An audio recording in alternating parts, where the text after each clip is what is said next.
Primero que todo quiero darles las gracias a todos los oyentes por estar aquí en esta jornada tan especial.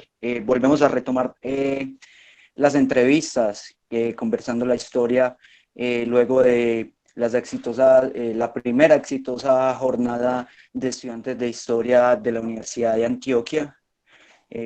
Fue realmente gratificante todo lo que se vivió y seguimos pues conociendo las investigaciones que varios compañeros egresados o todavía estudiantes tienen para exponernos en este espacio. El día de hoy eh, tengo el placer de conocer a detalle el trabajo de Natalia Tavares. Es un trabajo cuyo título tiene El contrabando durante el federalismo para 1856 hasta 1886. Ella nos va a exponer sobre qué se trata el trabajo, cuáles fueron sus metodologías y hacia qué le apunta. Y justamente a Natalia le doy la bienvenida. ¿Cómo estás, Natalia? Hola, muy bien, Juanes, ¿y tú? Muy bien, de maravilla. Feliz de poder encontrarnos otra vez en un espacio de estos. Sí. Bueno, Natalia, ¿cómo te ha ido en estos días? Días complicados con esto de la pandemia, pero ¿lo has sabido sortear? ¿Cómo lo estás llevando? Bueno, muy buenas tardes a todos. Me alegra que estén aquí acompañándonos. Primero quiero felicitarlos por este espacio. Las jornadas de historia fueron muy buenas, me gustaron mucho y las conversaciones que han presentado han sido muy buenas. Yo en este momento me encuentro en México, estoy haciendo una maestría en estudios latinoamericanos y pues como sabrán, por el tema de la pandemia ha sido muy complejo, el avance de la investigación ha sido más bien lento porque los archivos históricos están cerrados y los documentos que yo solicito no están digitales, entonces ha sido, pues digamos, como un problema continuar con la investigación en la fuente primaria. Entonces he tenido que ir adelantando como otras cosas. Sí, ¿cómo es el tema, antes de entrar en la investigación en sí, cómo es el tema de estudiar en México? ¿Cuáles son las diferencias y cuáles son las ventajas que has notado?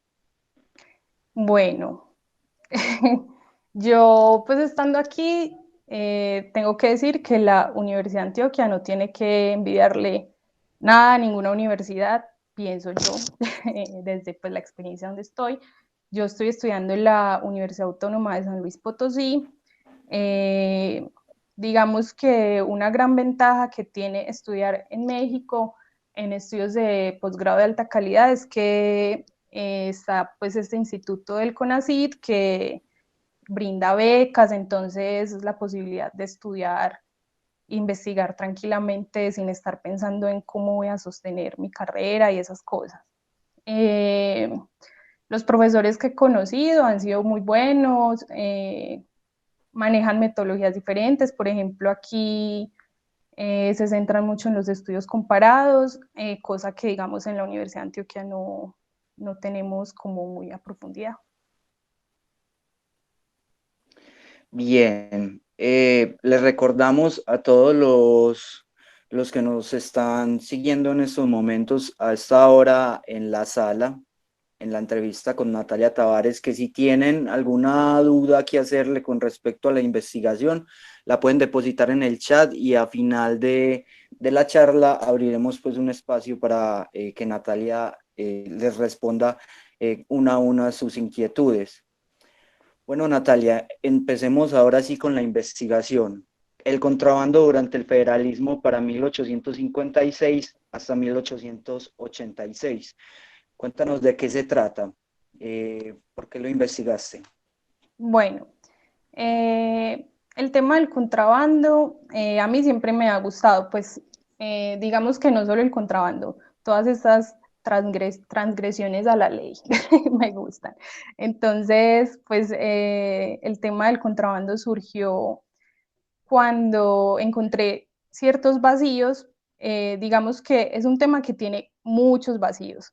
Hay todavía muchas cosas que investigar ahí y pues me interesó saber cómo en Antioquia, durante ese periodo que era un estado, había funcionado el tema de la legislación para el contrabando, quiénes eran los que contrabandeaban, cómo lo hacían, qué diferencia tuvo con respecto a otras épocas, porque encontré que hay muchas investigaciones del contrabando que se centran en el siglo XVIII.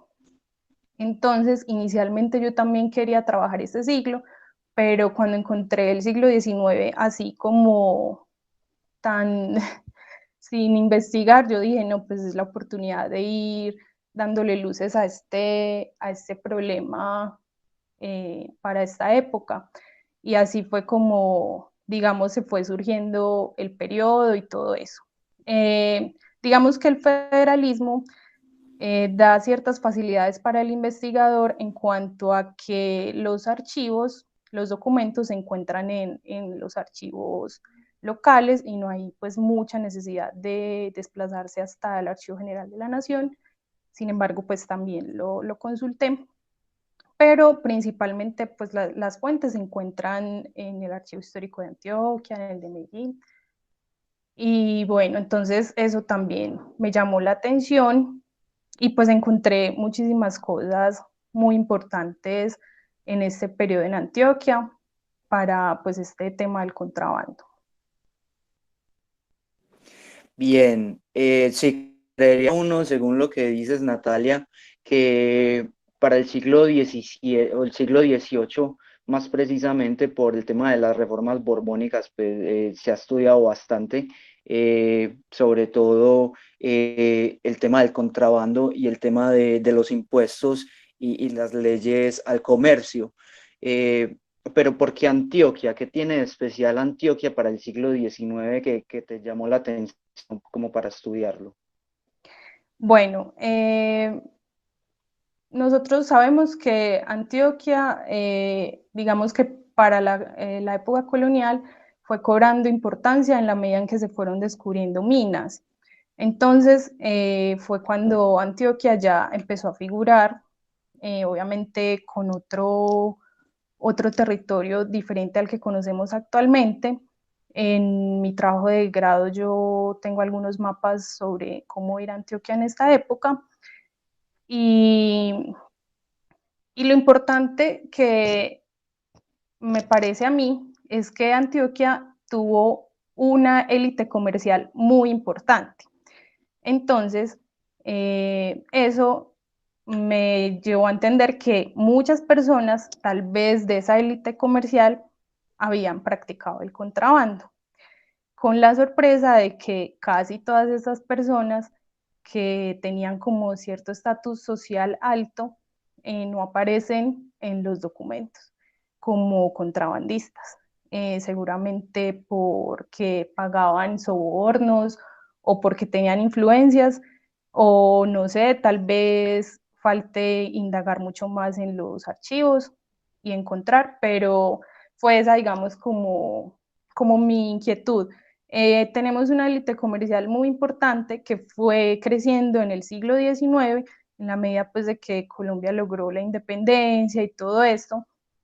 Entonces, ¿cuántos comerciantes de estos tuvieron negocios turbios con el contrabando?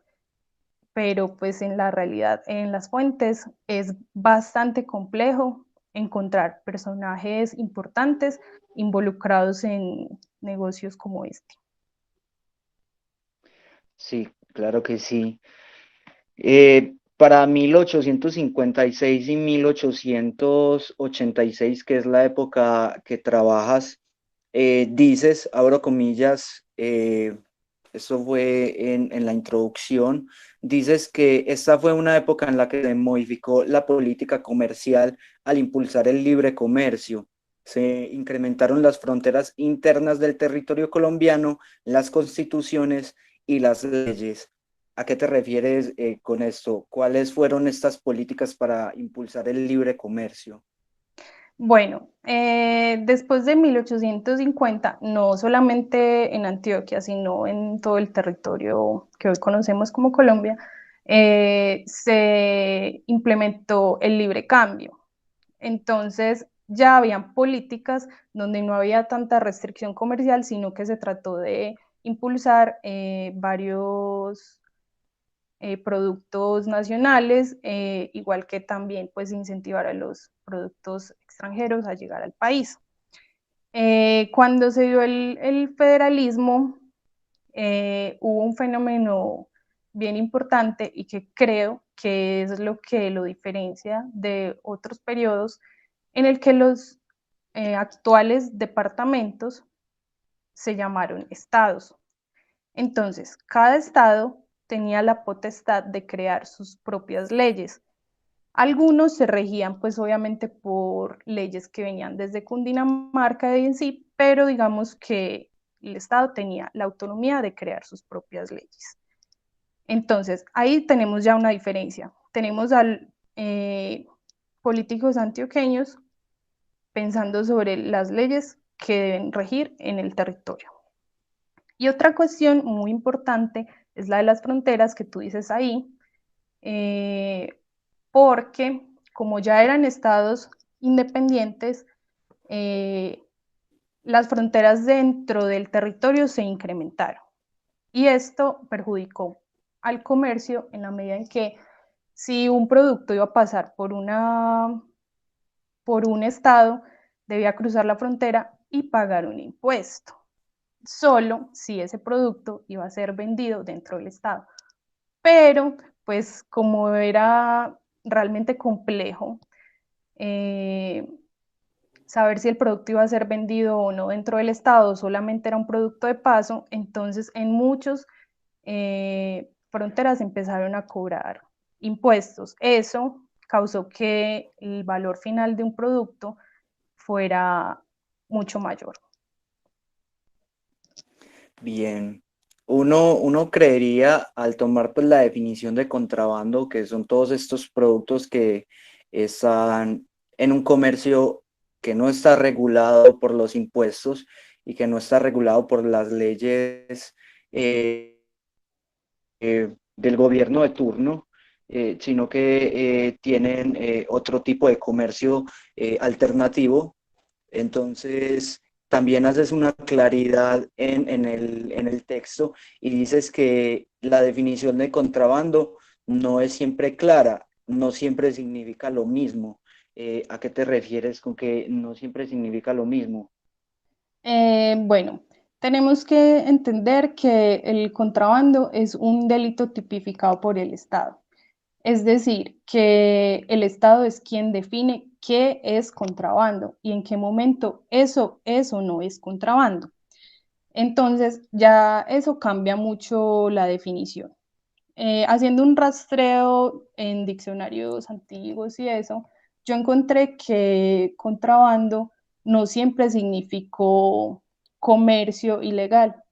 La palabra contrabando se puede dividir en dos, que era contra el bando, es decir, que todo lo que estaba en contra de lo que anunciaba el rey era contrabando. O sea, una norma que él decía y alguien que la infringía ya iba contra el bando. Entonces, yo comencé pues a ver que no siempre estaba asociado a, a delitos comerciales. Luego se empezó a asociar a este tipo de delitos y, y empezó pues a cambiar, digamos, en que si eran prohibidos por el Estado, digamos, de que fueran de otras naciones o por ser productos peligrosos, como por ejemplo las armas, o de fabricación prohibida, en fin. Entonces, con el tiempo, digamos que este concepto cambió. Incluso en mi trabajo de grado, yo aclaro qué es lo que se va a trabajar y qué es lo que yo considero que es contrabando, en el cual no solamente incluí el contrabando como tal, sino también el fraude, que encontré que era como una modalidad agravada de contrabando, porque estaba pues como incumpliendo con un producto que estaba siendo regulado por el Estado. Bien. Y luego de eso, pues le dedicas un capítulo, un apartado especial al tema del federalismo y el contrabando. Amplíanos un poco cuál es la relación del federalismo y el contrabando para este periodo, cómo se manejaba el tema. Bueno, como estaba pues diciéndoles,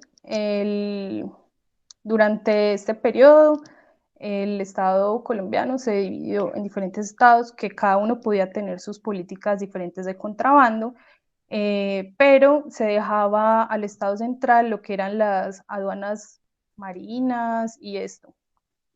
Entonces ellos tenían como esa jurisdicción, el resto estaban en jurisdicción de los estados. Entonces, durante este periodo, como les estaba explicando, al haber un incremento de las fronteras, había un incremento muchas veces del valor final de un producto. Eso podía haber incentivado el contrabando. Y tal vez, o sea, yo no soy una experta en este tema, apenas lo estoy como investigando. Eh, Tal vez esta cuestión de haber más fronteras y de que todo fuera un poco más complicado de manejar, porque a la vez, al haber más fronteras, digamos que los comerciantes tenían que tener muchos más papeles, permisos para cruzar de un estado al otro y en fin, entonces como habían unos pues, que obviamente tenían la intención de que su producto fuera legal, otros que simplemente decían, no, pues es que son demasiados trámites para pasar unas fronteras, yo pues lo voy a ir pasando así, voy sobornando, en fin. Entonces, digamos que eso es una de las relaciones que tiene el federalismo con el contrabando, que tal vez el hecho de que las fronteras hayan incrementado haya causado que estos fraudes hayan incrementado, no sé. Sí, pero entonces, por más que existiera el contrabando y por más que era una práctica de comercio alternativo, ¿cuáles eran las prácticas que ejecutaba también el gobierno para frenar este tipo de contrabando? ¿Qué hacía el gobierno de cada estado como para frenarlo? Bueno, en Antioquia el Estado estuvo seriamente preocupado, obviamente, como es un delito que lo perjudica directamente a sus ingresos para la sostenibilidad, entonces fueron, digamos que los discursos del Estado los que más atacaron el contrabando. En Antioquia hubo ciertas leyes que permanecieron muy similares durante todo el periodo federal, incluso después, cuando terminó el federalismo, muchas de estas leyes continuaron funcionando, mmm, pero eran principalmente multas y decomisos. Así digamos que se castigaba el contrabando. Dependiendo de la cantidad de contrabando que se estuviera introduciendo pues en el territorio, se cobraba una multa. Si la persona no tenía la capacidad de pagar esta multa, se le podía convertir en un arresto que también podía ser pagado con trabajos en obras públicas como la construcción de caminos, etc. En mi trabajo de grado yo trato de enfatizar mucho en que fue precisamente la incapacidad del Estado para combatir el contrabando lo que más lo incentivó. Habían reiteradas quejas de que la cantidad de guardias que vigilaban el contrabando no eran las suficientes, que las leyes eran demasiado débiles, que no causaban realmente un castigo ejemplar contra los contrabandistas. Entonces, esto lo que hacía era como incentivar el delito. Entonces, aunque en Antioquia hubo una preocupación porque el delito existió, no hubo en la práctica muchas, como muchos mecanismos para detenerlo. Ellos simplemente se dedicaban pues como a sacar las leyes, a hacer que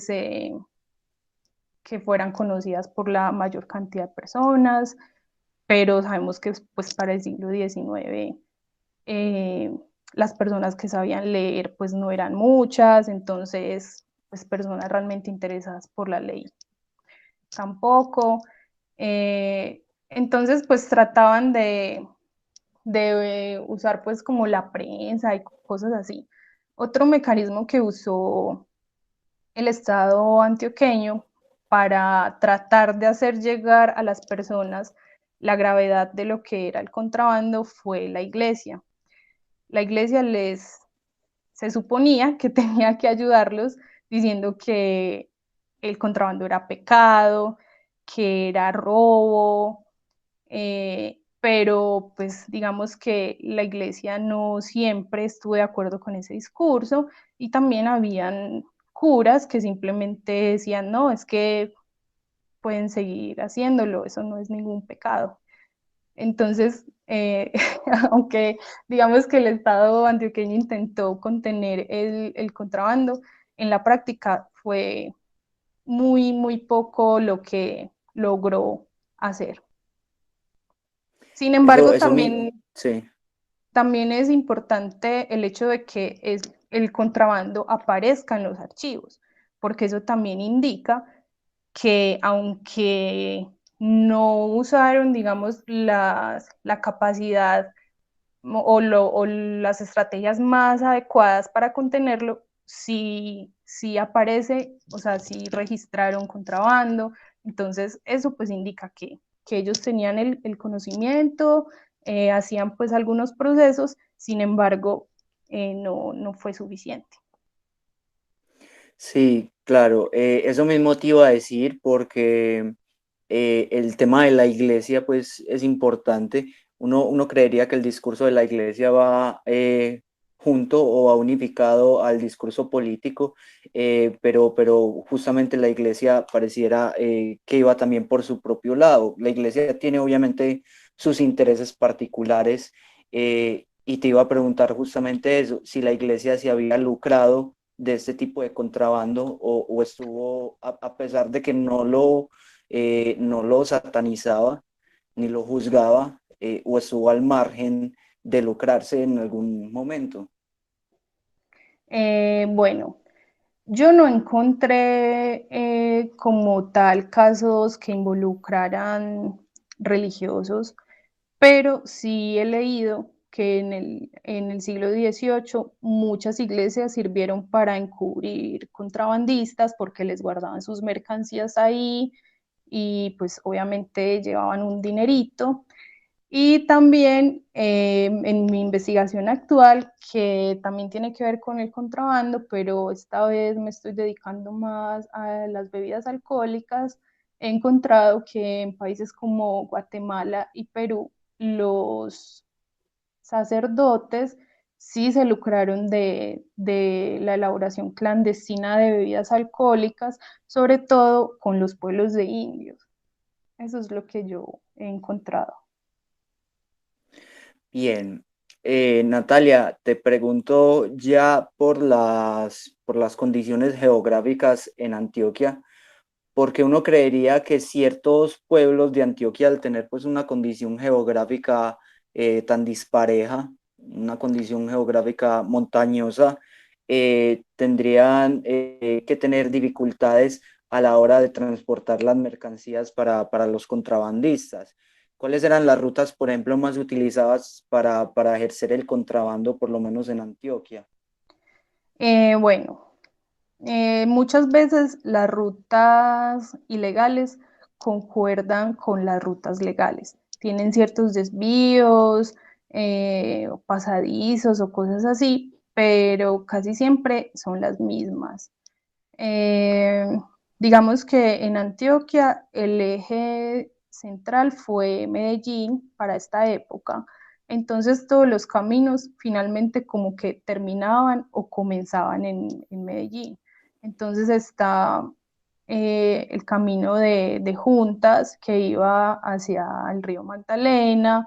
Tenemos varios caminos que intentaron hacer rumbo al río Atrato, que nosotros sabemos que desde la época colonial ha sido una ruta de contrabandistas.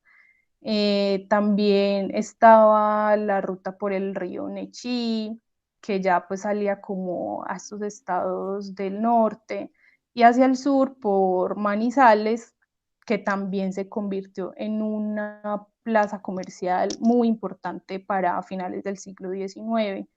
Había mucho flujo pues ahí de comercio legal e ilegal.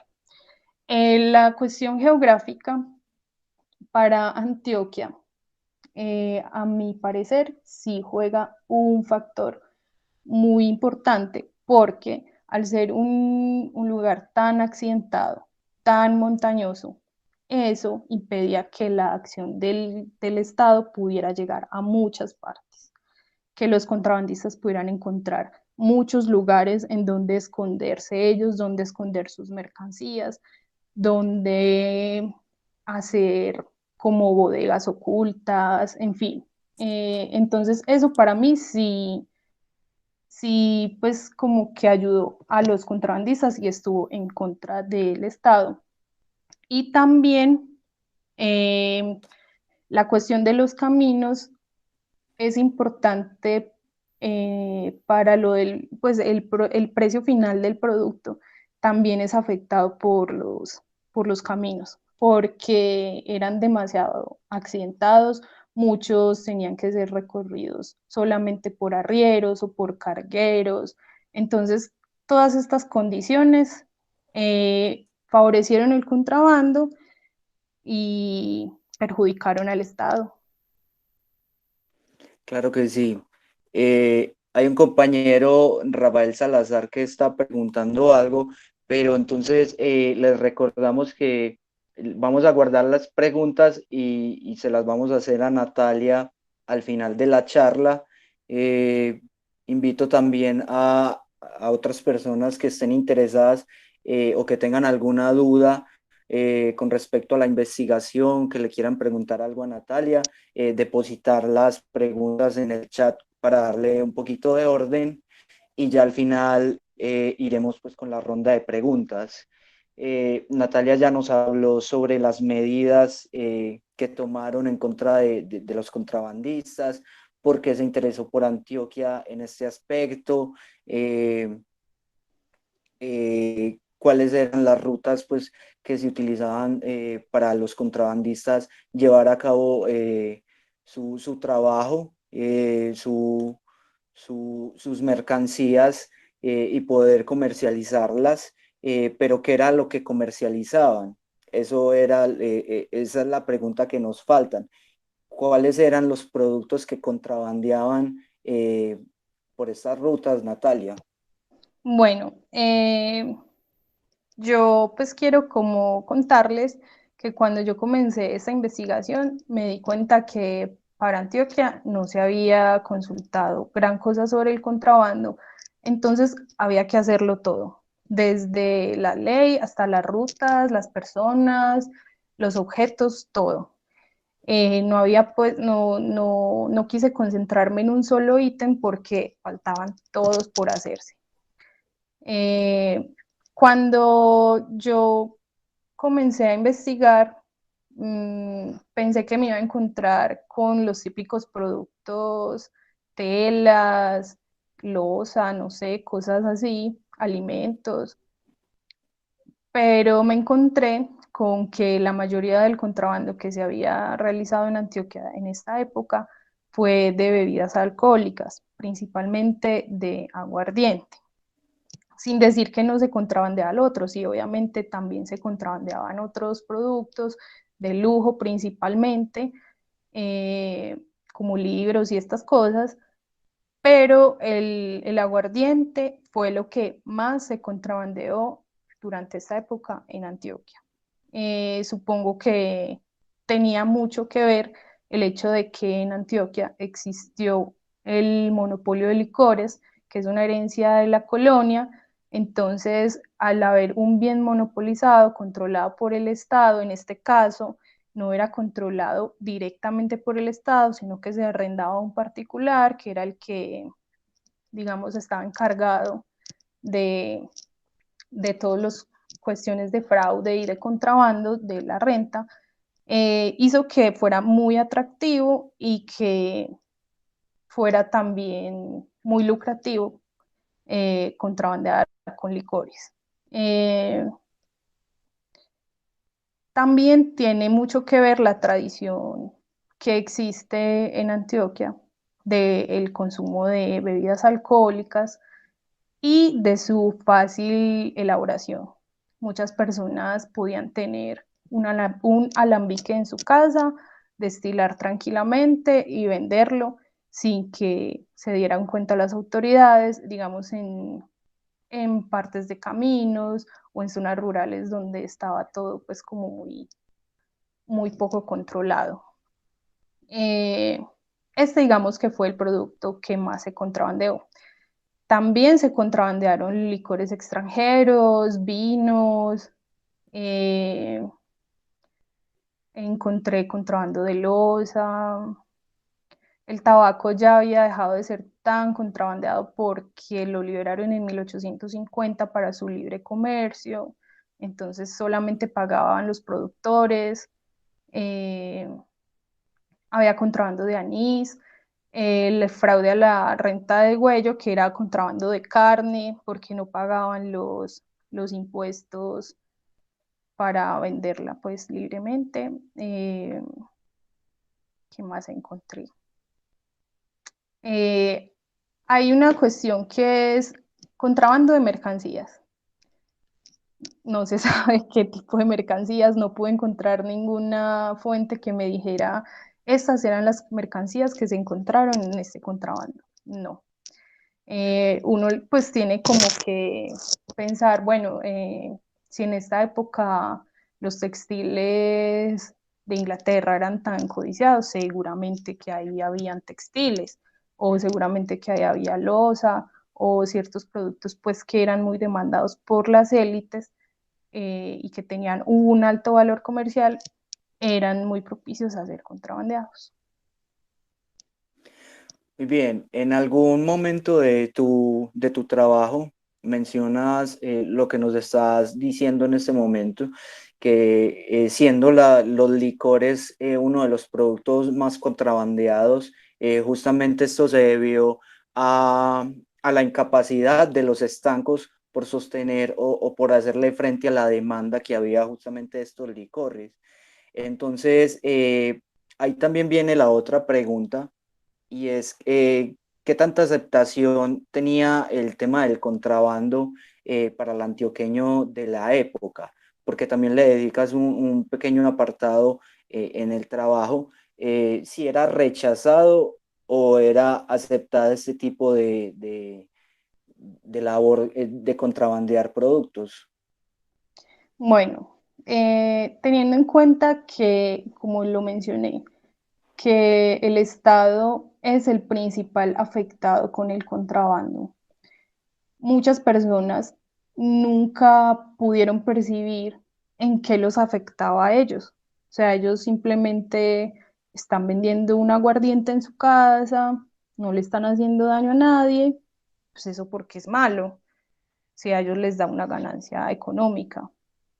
Entonces, al no percibir, digamos que hay delitos como por ejemplo el asesinato, donde uno ve ahí un muerto, lo que sea, con el contrabando, no es posible percibirlo. Muchas personas del común que habitamos en un estado nos podemos ver beneficiados por el contrabando, sea porque me venden un producto más barato o porque lo consigo más fácil o porque yo lo estoy vendiendo y me está dando una ganancia. Entonces, en el siglo XIX las personas pensaban de esa manera. El Estado no les daba nada, ellos no sabían muchos, ni siquiera qué era el Estado, recordemos que en el siglo XIX los estados apenas se estaban conformando, estaba pues la consolidación por legitimarlo. Entonces muchas personas no tenían ni idea qué era eso de estado y simplemente se basaban en que pues yo esto lo hago para sobrevivir y, y no importa pues si esto le afecta al estado. Otra cuestión es que muchos veían que el estado eran los políticos. Entonces, pues las personas no les gustaban muchos políticos, entonces pues decían, ellos también son corruptos porque se dio mucha corrupción en el contrabando, funcionarios que se dejaron, pues, que recibieron dinero del contrabando, en fin, entonces muchas personas decían, pues ellos también lo hacen, yo también lo puedo hacer. Entonces ahí se pierde la legitimidad que el Estado está tratando de dar. Y muchos, digamos, funcionarios como secretarios de Hacienda que eran conscientes de esto, sí decían, pues es que es muy difícil porque hay muchos funcionarios que no están cumpliendo bien, los guardas de la renta se dejan comprar, etcétera. Entonces eso por ese lado. Había una aceptación, no voy a decir generalizada, pero casi, del contrabando. Se denunciaba y se repudiaba el contrabando cuando era causado precisamente por un político. Ahí sí las personas decían, no, pero sé cómo va a estar haciendo eso, está defraudando las rentas del Estado, pero bajo cuerda, yo aquí tengo mi alambique en la casa. Algo así Sí, más o menos. sí. Hay una parte de, o sea, todo el trabajo realmente me gustó. Eh, es muy, explica muy bien lo que es el contrabando, pero hay una parte que a mí me pareció muy importante y es cuando tocas el tema de la mujer, porque tradicionalmente la mujer ha sido apartada de la historia y muchas veces no se le ha nombrado en muchos temas de investigación y pareciera que fuera una desconocida para muchos historiadores, pero tratas el tema de la mujer y el contrabando. ¿Cómo fue el papel de la mujer con el contrabando en Antioquia para este periodo? Bueno, cuando yo comencé a estudiar el contrabando, principalmente pues acercándome a los textos que ya se han hecho del siglo XVIII, no encontré que mencionaran a mujeres. Y realmente yo tampoco pensé que en algún momento me iba a encontrar con alguna mujer contrabandeando. Yo decía, no, pues es que este negocio es de hombres, cargar los productos es de hombres, pero resulta que no, en Antioquia, y fue una muy grata sorpresa encontrarme todas estas mujeres que trataban de sobrevivir con el contrabando de licores, lo fabricaban, lo vendían en sus casas o incluso fuera de sus casas. Se enfrentaron a la ley directamente, muchas fueron unas rebeldes completas para la época. Incluso yo creo que ahora también serían unas rebeldes. Entonces, eso fue algo que a mí me llamó mucho la atención. Es algo en lo que yo he seguido trabajando porque he encontrado que esto no solamente se da en Antioquia, sino que en muchos otros lugares las mujeres se dedicaban al contrabando de licores, fuera porque lo fabricaban o porque lo vendían. Por ejemplo, aquí en México son muy comunes encontrar en las fuentes las pulquerías que eran atendidas por mujeres, en la mayoría eran propietarias de estos expendios de licores. Y en Antioquia también fue así. Muchas trabajaron solas o con hijos, o de pronto su esposo también estaba pues también involucrado, siendo pues como un negocio de familia, pero estas mujeres en su mayoría eran solteras, eh, que trataban de sobrevivir con la venta de licores. Fueron un caso pues que a mí me sorprendió mucho y yo encontré pues como en el trabajo de grado hago como unas estadísticas ahí más o menos y sí hay no digamos que un porcentaje mucho mayor de mujeres, pero sí eran más mujeres que hombres, precisamente porque en Antioquia se defraudaba mucho la renta de licores destilados y ellas eran las protagonistas de ese fraude. Sí, claro que sí. Esa parte de encontrarse ese tipo de información realmente es muy importante. Por lo mismo que te digo, le da un espacio a la mujer en la historia que de verdad no lo había tenido en muchos temas de investigación, y es muy admirable, pues, y además muy interesante conocer el papel que la mujer jugó, por ejemplo, en el contrabando para Antioquia de el siglo XIX. Pero ya hemos hablado, pues, sobre el cuerpo del trabajo y ya nos has explicado muy bien sobre qué se trata. Ha sido lo suficientemente ilustrativa, pero hablemos de la metodología. ¿Qué tipo de fuentes consultaste? Al principio nos explicabas un poco, pero profundízanos un poco más en qué fuentes consultaste, qué metodología utilizaste. ¿Fue sencillo elegir las fuentes, encontrarlas?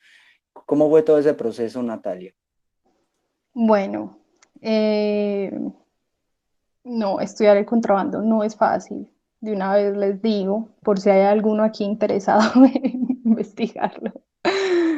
No es fácil porque está disperso por todas partes, son muchas horas de dedicación en el archivo para que salgas sin nada o con una cosita que le dé una luz a todo.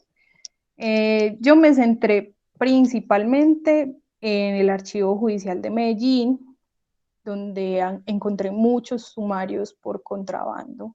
Y en el Archivo Histórico de Río Negro también encontré muchos y sé que aún hay más que faltan por consultar, eh, porque el Oriente fue muy contrabandista, sobre todo pues de licores, entonces se encuentran muchas fuentes allí. Eh, sí, todas las fuentes están dispersas. Los informes de los secretarios de Hacienda fueron cruciales porque ellos eran los que pedían como información a los administradores de la Hacienda de otros lugares, entonces eh, eso ayudó mucho, digamos, como a hacer un resumen de qué era lo que sucedía en cada parte de Antioquia con respecto al contrabando, si, qué era lo que más se contrabandeaba en cada lugar, si estaban cumpliendo o no la tarea los funcionarios de Hacienda. Entonces, las memorias de los secretarios realmente son una fuente muy importante, mucho. Eh, eso, los sumarios, yo creo que eso fue como lo principal que yo usé. Algunas cuentas que se encuentran pues como de impuestos y así para saber cuánto podía costar una cosa, entender por qué en qué año, por qué en este año subió el contrabando o bajó, era porque había una ley sobre incremento de impuestos, cosas así, pues que hay que ir como conectando. La cuestión legal, pues sí fue en ordenanzas, en leyes, son bastante complicadas de leer porque pues están todos estos términos legales a los que yo no estaba acostumbrada, entonces digamos que esa fue la parte que yo más sufrí de mi tesis, la parte en la que tenía que recopilar las leyes, pero que al final era lo más importante porque si yo no sabía qué era lo que se estaba castigando, yo cómo iba a buscar luego en los archivos otra información, era muy difícil. Claro que sí. Bueno, ya llegando a este punto, entonces ya hay varias personas que nos han escrito sus preguntas. El primero de ellos fue Rafael. Eh, Justamente no toqué el tema de la violencia y de la guerra porque me di cuenta que él estaba interesado en este tema. Natalia también hace una referencia a la guerra y a la violencia en Antioquia. Y lo que pregunta Rafael es, de las fuentes que consultaste, ¿alguna habla de violencia? Es decir, ¿hubo muertes violentas por este delito de contrabando? ¿Cómo eran las penas? Mm, bueno, yo no encontré como tal que hayan mataron a un contrabandista por ser contrabandista. No, no encontré. La violencia se daba principalmente entre las personas que ejercían el contrabando y los agentes que lo controlaban.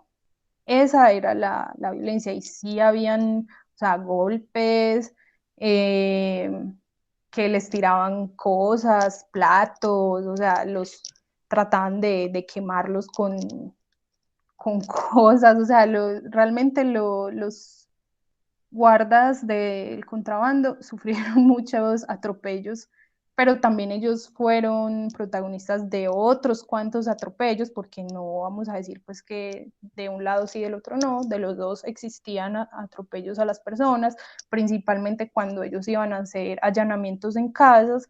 Entonces ellos llegaban, tocaban la puerta varias veces, si la persona no abría, te tumbaban la puerta, entraban a la casa, dañaban todo lo que se encontraran, porque ellos tenían que investigar si ahí había o no un contrabando. Entonces sí había violencia parte de ellos y de las personas también, por tratar obviamente de defender su negocio. Entonces la violencia se dio principalmente eso, pues como entre contrabandistas, yo no encontré. Listo. Y el mismo Rafael Salazar está interesado también en preguntar, dice, por ese mismo lado hubo guerras o conflictos entre contrabandistas, tipo, abre paréntesis, y siendo muy anacrónico, cierra paréntesis, por ejemplo, mafias actuales. Pues yo no pude encontrar eso. Creo que el profesor Sebastián Gómez sí ha encontrado algo así como mafias. Eh, pero yo no encontré eso en Antioquia. Seguramente sí existieron como este es mi territorio de venta de licores y no te puedes meter aquí, pues no sé, tal vez, pero yo no encontré. Entre las mujeres eh, existió ciertas riñas, digamos, porque las delataban. Eh, Se daban cuenta que una vecina está haciendo licor, entonces la otra dijo, ah, yo voy a ir y le voy a decir al funcionario de la renta que esto está haciendo licor, y entonces después podía haber alguna represalia pues de la persona, pero así como casos donde me narren exactamente todo lo que pasó, no. Que sí hubo, digamos, pues estos conflictos entre vecinos y eso porque aquel me contó que estabas haciendo esto y entonces yo le conté al policía y así, sí, pero no es con mucho detalle que se ve pues como en el archivo, en los documentos, cómo sucedió la riña o así. Bien, ahorita Natalia mencionabas al profesor Juan Sebastián Gómez y él te quiere hacer una pregunta también. Le damos eh, el saludo especial. Él te felicita por la exposición y dice que quiere hacer una pequeña pregunta. ¿Qué detalles has notado en términos de las distinciones étnicas de clase con respecto a los ciudadanos que incurrían en este delito? Bueno, sí hay diferencias. La ley no era la misma para todo el mundo, aunque aparentemente sí debía serlo, no se aplicaba así. Las personas pobres, que en su mayoría pues eran latas, mestizos, eh, sí digamos que fueron más perseguidos que las personas de la élite, que fue como empecé, pues digamos, empezamos este conversatorio. Es muy complicado encontrar personas de la alta clase involucrados en estos asuntos de contrabando, porque pues para esa época la honra, el honor era defenderlo, pues era lo más importante, entonces ellos se valían de muchas estrategias para no aparecer involucrados. Entonces, la mayoría de personas que aparecen involucradas en delitos de contrabando son personas pobres que seguramente hacían este contrabando ni siquiera como una opción de enriquecerse, sino de sobrevivir.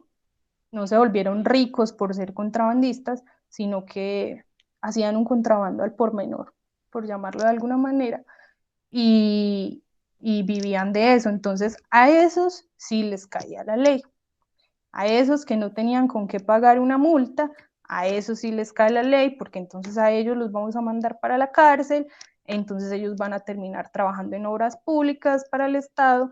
Entonces, sí hay una diferencia muy notable en esto. También lo he podido notar, digamos, en la investigación que estoy haciendo ahora, que los indios eran involucrados en delitos por contrabando de licores, por estar borrachos, por estar haciendo riñas, de todo, pero rara vez se ve a un político o algo así, o una persona de clase alta, pues en este tipo de cuestiones.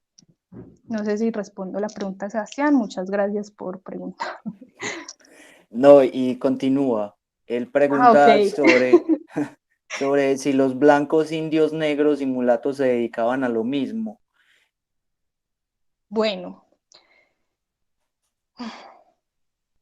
Y en las también, fuentes, sí, y dime. discúlpame Natalia, ahí como para enganchar, también hace otra pregunta, aparte de si los blancos, indios, negros y mulatos se dedicaban a lo mismo, él pregunta si había algunas precisiones legales con respecto a los castigos que se les infligió, qué tipo de especializaciones hubo en esta materia jurídica. Ok, bueno. Para el caso antioqueño, yo no pude identificar castas, o sea, que dijeran es negra o es blanca o es india, no. Simplemente decían es pobre o es analfabeta, pero yo no pude encontrar estas distinciones pues raciales. Mm, en mi investigación actual, eh, que pues no he podido avanzar mucho, sí he notado que, como acabo de decir, hay una tendencia en involucrar a los indios en, en las cuestiones del contrabando, principalmente de bebidas alcohólicas. Eh, Negros, yo no encontré, pues como estoy diciendo, pero en lo que he ido investigando, sé que están involucrados en la realización de licores diferentes al aguardiente, eh, como por ejemplo el biche, no sé si lo conocen, que es muy de del Cauca. eh, y hay una defensa, o sea, no lo voy a decir pues de lo que yo investigué para Antioquia, sino lo que estaba investigando. Ellos se amparan en una defensa por sus tradiciones. Es decir, el Estado está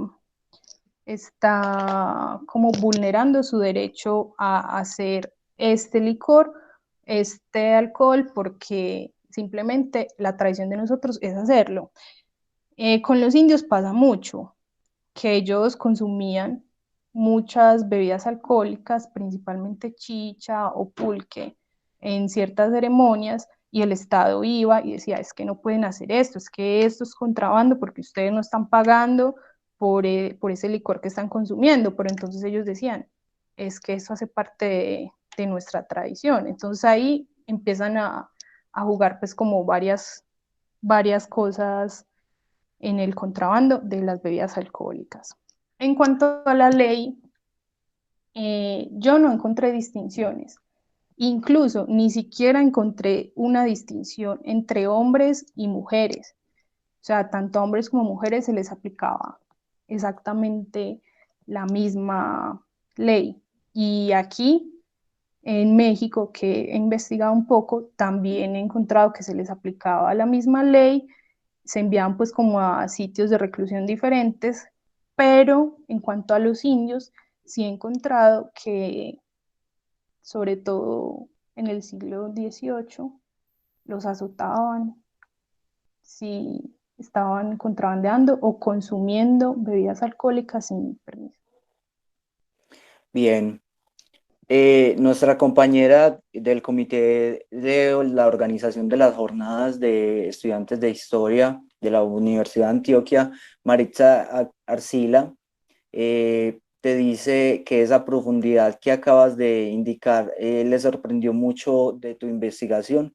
No sé en qué momento o a qué profundidad se refiere, pero continúa diciendo, sumando el manejo de las fuentes, la indagación conceptual y los casos específicos para exponer objetos, sujetos y vías de contrabando.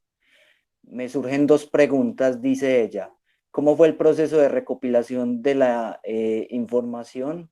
El tiempo que tardaste en reunirla y en escribir, por ejemplo, ¿y qué te sorprendió más de los sujetos contrabandistas que fuiste encontrando? Mm, bueno,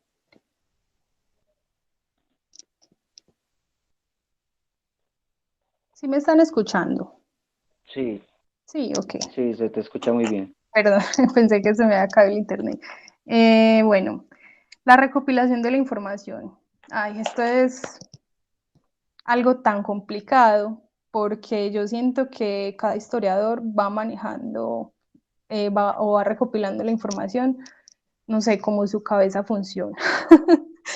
Es muy difícil. Yo no recopilé mucha información cuando uno realmente está haciendo un trabajo de grado, recopila como el doble de lo que realmente termina estando ahí plasmado pues en el trabajo. Yo de la manera en que me guié fue por los objetivos y por los capítulos de la tesis. Yo iba como poniendo la información, esto me sirve para este capítulo, esto para el otro. Digamos que un consejo que yo les puedo dar a los estudiantes de historia, porque a mí me pasó, es que al principio uno ve pues como el tema, todos los objetivos que tiene y uno empieza a buscar. Entonces dice, este objetivo, este otro. Y al final tiene uno muchas cosas, pero como que nada concreto. Entonces, yo, pues el consejo que yo les doy, porque a mí me funcionó, es que trabajen cada capítulo de manera independiente, o sea, dedíquense, solamente voy a dedicarme a este capítulo y hasta que yo no termine con la información y hasta que yo no termine ese capítulo, yo no voy a seguir pensando en el que sigue. O sea, eso fue como, porque al final uno se llena de muchas cosas y es muy difícil organizar. Yo no uso pues como esos programas, el Mendeley y esas cosas que sirven para organizar la bibliografía. Yo creo que, no sé, pues a mí no me funciona eso, entonces yo lo hago como por fichas, las voy agrupando así como les digo por objetivos. También hago algunas tablitas en Excel que me van sirviendo para ver qué tengo, qué me falta y así. ¿Cuánto me demoré? Pues haciendo todo, escritura, recopilación pues yo diría que fueron más o menos 2 años, 2 años y medio haciendo todo esto, porque el trabajo de archivo, como les digo, fue muy complicado, era como, en muchas ocasiones fueron hallazgos fortuitos que yo decía, Dios mío. Visité pues como varios archivos igual de Antioquia, entonces sí me demoré más o menos esto. ¿Qué es qué fue lo que más me sorprendió de lo que encontré? Bueno, yo creo que lo que ya dije, me sorprendió mucho encontrar estas mujeres haciendo contrabando, enfrentándose a la ley, no se dejaban pues como de los asentistas, incluso ponían hombres a que pelearan por ellas, como en en un caso que encontré de Río Negro, donde hubo un levantamiento de hombres, pero atrás de esos hombres estaban las mujeres, que eran los que los estaban incitando, las fabricantes de alcohol, las que estaban ahí diciendo, no, es que tenemos que sublevarnos contra el monopolio. Eso fue lo que más me sorprendió. Bien. Ricardo Andrés Cortázar te da las buenas tardes, Natalia. Eh, Dice que muchas gracias por tu exposición y que tiene algunas preguntas que pueden estar relacionadas con las preguntas del profesor Sebastián. Él hace la primera y dice, ¿encontraste alguna distinción entre los tipos de objetos y las distintas clases sociales de la época? ¿Viste alguna relación entre el acceso a estos objetos con el crédito? Sí, eh,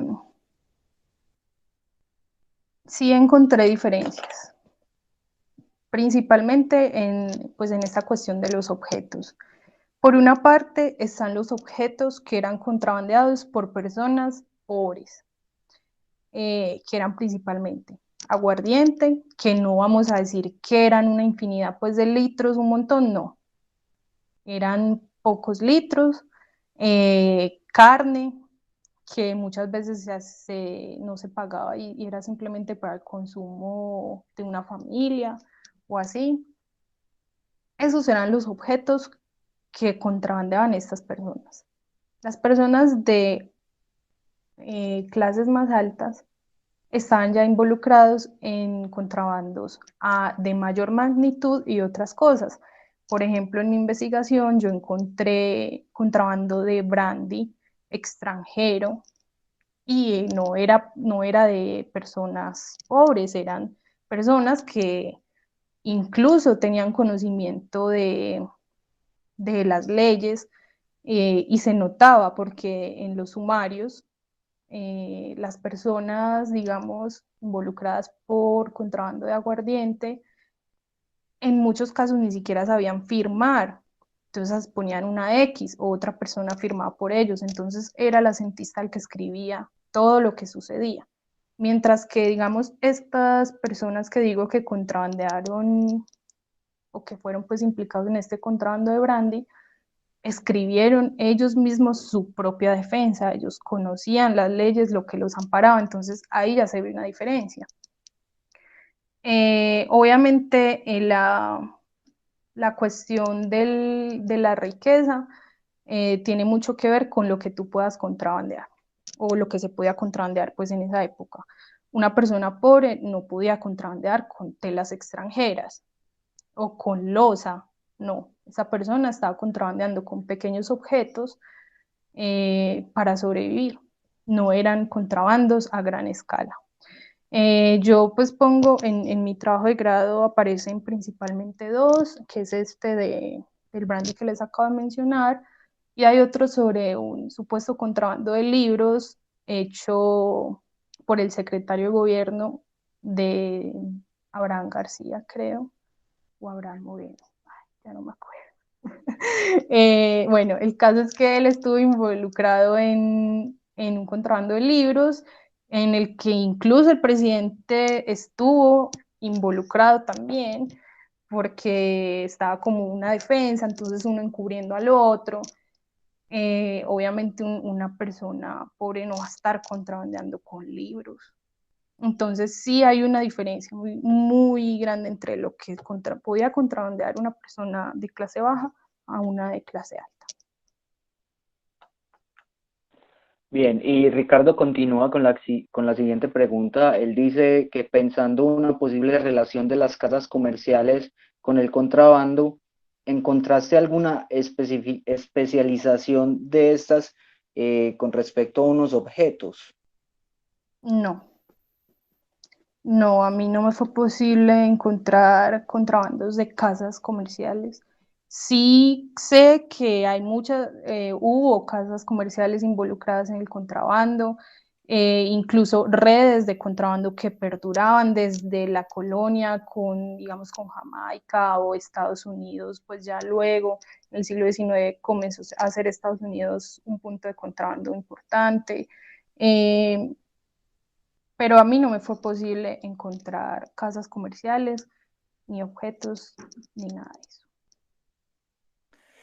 Bien. Adriano Barco hace una pregunta interesante porque a lo largo de la charla nos has hablado sobre el trabajo que estás haciendo actualmente y él pregunta en qué momento se encuentra tu investigación actual y cómo se puede conectar con tu trabajo de grado. Bueno, mi investigación. Ay, bueno, muchas gracias Adriano por esta pregunta. Bueno, ahora mi investigación, bueno, primero les voy a contar más o menos de qué va a ser mi investigación. A raíz pues de todo el contrabando que yo encontré en Antioquia sobre licores, yo decidí hacer un estudio comparado del contrabando de bebidas alcohólicas entre Antioquia y San Luis Potosí, que es donde estoy yo actualmente, más o menos en esos mismos años del periodo federal. Me extenso un poquito más en el tiempo, como unos 10 años más o menos. Eh, Digamos que, pues como les estaba contando al principio, es muy complicado el hecho de que no tengo fuente primaria.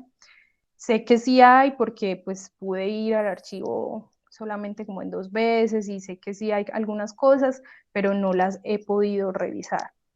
Eh, entonces, digamos que la investigación está como ahora, estoy ahora como identificando la existencia del contrabando de bebidas alcohólicas en otros países de América Latina.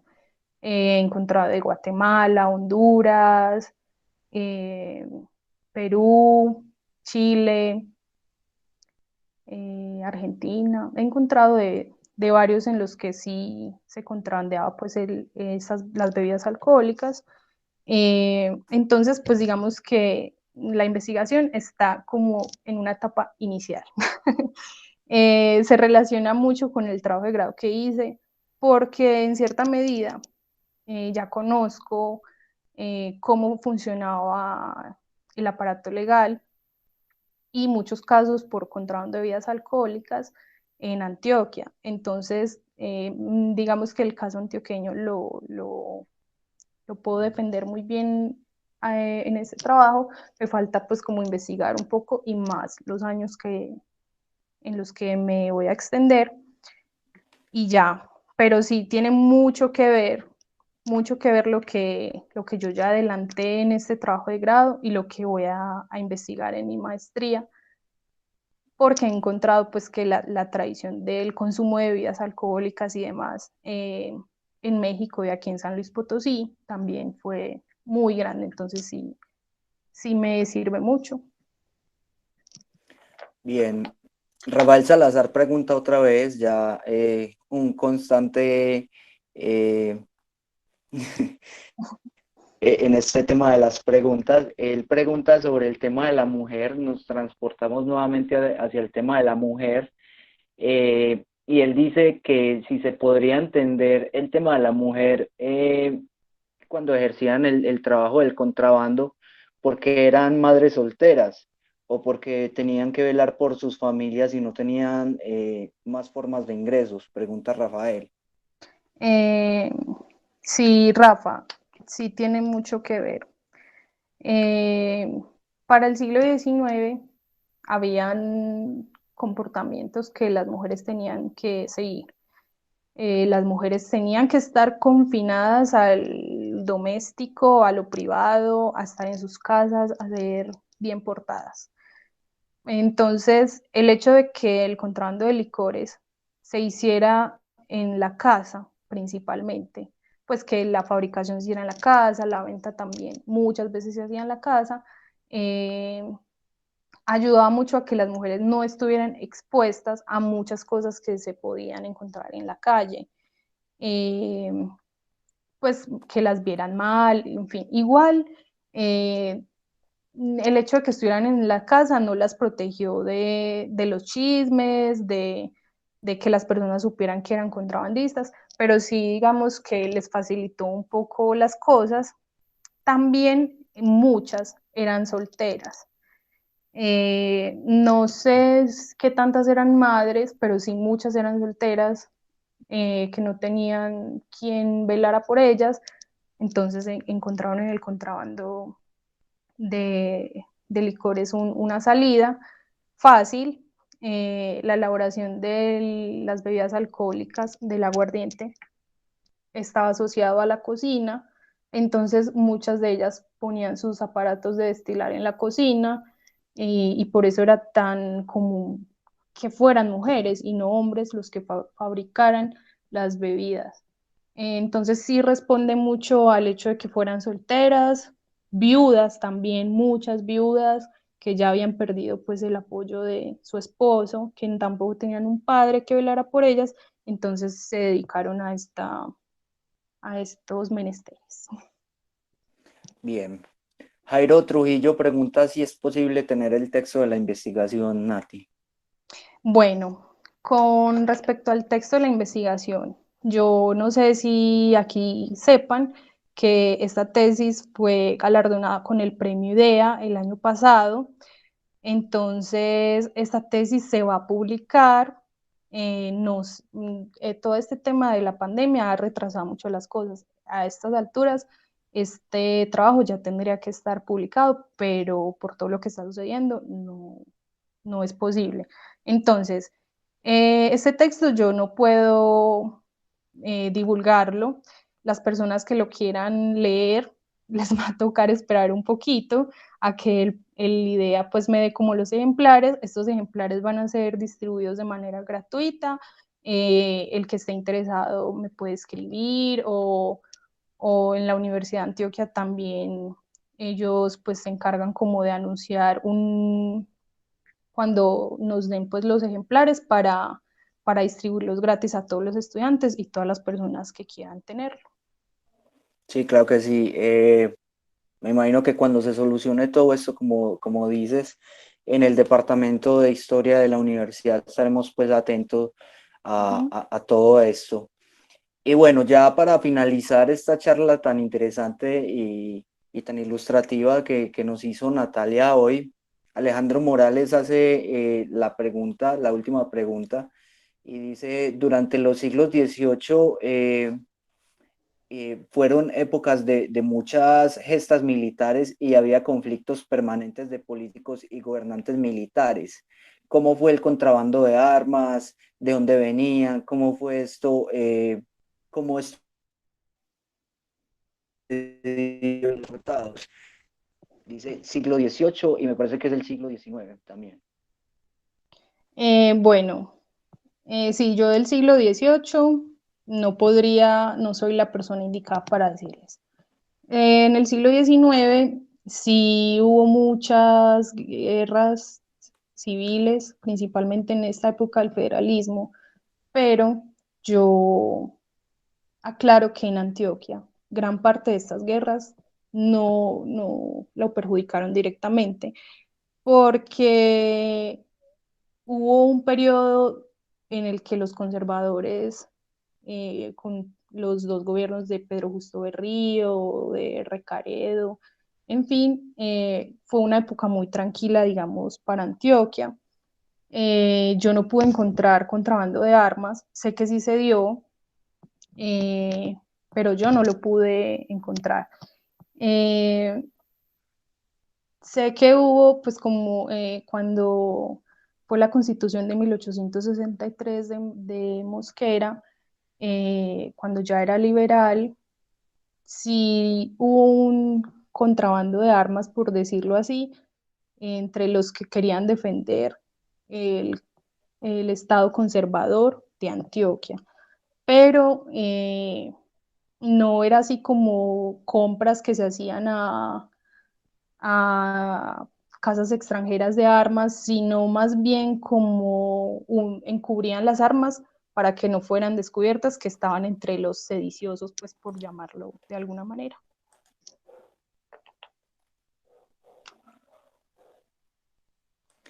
Bien, entonces, para todos los que nos escucharon, para todos los que nos acompañaron, todos los interesados eh, en el trabajo de Natalia, eh, eh, voy a ir con una última pregunta muy breve. Dice JB2, no sé, bueno, así se hace llamar. Dice, felicitaciones por tu estudio tan profundo. Que a la investigación, que nos permite seguir investigando, que nos permite seguir entendiendo a nuestro país. Bueno, es Javier, es más un comentario. Rafael Salazar también nos hace un comentario: durante la guerra de los 1000 días, los liberales se abastecían en Venezuela, venían por Cúcuta y La Guajira, según él ha leído, venían por Muchas las gracias. armas. Bien, creo que todas las preguntas, todas las dudas fueron resueltas por Natalia. La verdad, el trabajo es muy bueno, a mí me interesó mucho, eh, y podríamos seguir hablando todo el día, toda la noche sobre este, eh, pero bueno, lamentablemente se nos acabó el tiempo y te doy las gracias, Natalia, por dejarnos aprender sobre tus conocimientos y por exponernos tu investigación el día de hoy. No, muchas gracias por este espacio. A mí también me encanta, pues, los historiadores sabemos cómo nos gusta hablar de los temas que nos interesan. Eh, Espero que les haya gustado, que aprendan, que se animen a leer este libro cuando salga. Y nada, muchas gracias a todos.